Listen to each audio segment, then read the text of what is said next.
Pregame.com.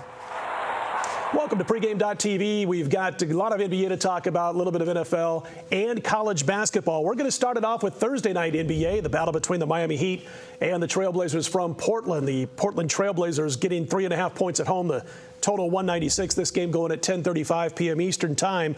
And Bryan, Portland's been playing extremely well lately. They've won 8 in a row at home. They've won 4 in a row overall. Both teams off Wednesday, so we got fresh legs for both teams.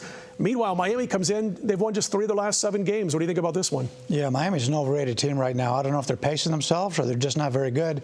They're getting out-rebounded in just about every game they play. LeBron James having a great season. But take a look at the teams that the Heat have beaten since Christmas. Charlotte, Orlando, Dallas, Washington. Dallas is the only decent team out of the bunch, and then they've got the best player coming back, so they're not congruent going on right now with their best player. It's just a team right now. Anytime you see Miami out there, they're going to be overrated at this point until they start playing better ball. Well, let me ask you, Marco, the toughest part of a handicap sometimes is to know when and how much to adjust for one team that wasn't expected to play well. It's all of a sudden on a hot streak. And then, of course, the NBA champions who are struggling a little bit, as Bryan just said, over the last few weeks. But if I go back just about 8 or 9 days ago and I look at my raw power ratings, I've got Miami 6 points better than the Blazers in Portland, yet the line's 3.5. I mean, that makes it a little bit tougher to handicap. It's not like football where you got a week off between games. You got to make sure you don't jump a little bit too much when it comes to your power ratings in just a week's time. But right now, again, looking back a week ago, I made this 6, Miami, and here it is 3.5. What do you think? Oh, there's no question. Like Bryan said, Miami's not playing the way that they used to. But in basketball, and I think the NBA is great, and the reason I love it is because of situational handicapping, where you've got the teams going back and forth in different situations, scheduling. You might have 3 games in 4 days or back-to-back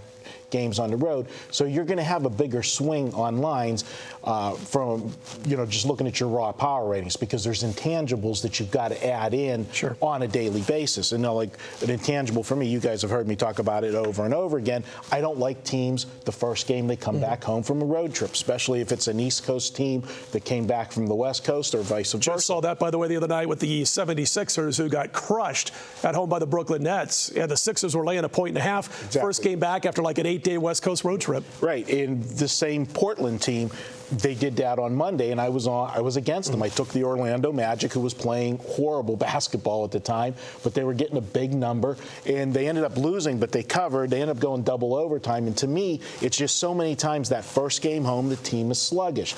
Well, that's Portland. This is their second game home, so it's going to be a better situation for them. But Miami, you talk about, are they just pacing themselves? They could be, but I've seen with the Heat, they like the TV cameras. It seems like they try to bring their A game when they are on TV. So I really don't like a side in here, and I don't know which way you're going, but I tend to look more to the total in here, because when you've got a TV game, guys, let's face it, the Lakers, the Heat, they're always going to be the marquee team. So you're going to get a little bit of a prejudice with the line with them, but I think you're going to see more of a prejudice with the total, because nobody likes to watch a basketball game and root for the under. The public's going to bet the over. I have a tendency to try to look to find a reason not to take the under in these TV games. Well, I tell you what, guys, Miami's been exposed on the glass over the last month especially, and they're not a good rebounding team right now. They got destroyed in a game against Indiana just a few nights ago. But as far as Portland, how about the fact that they're 5th in the league in second chance points, averaging 15.3 points per game? That's enough on this game. Let's get Bryan's free pick. I'll take the home dog here with the Portland Trailblazers. Take a look at the teams that Portland's already beaten at home this year. They've beaten the Lakers, the Rockets, the Spurs, and the Nuggets. Teams get up to play the Miami Heat. Not only is Miami Heat the national champions, but they're also a team that has 2 of the bigger name players in the league. If you've watched Portland over the years, when they play a team that comes in that's a really good team, they really get up for these games. I mean, Portland's a great basketball city. They sell out all their games. And I think Scott made a mention of it. He talked about the Miami offense.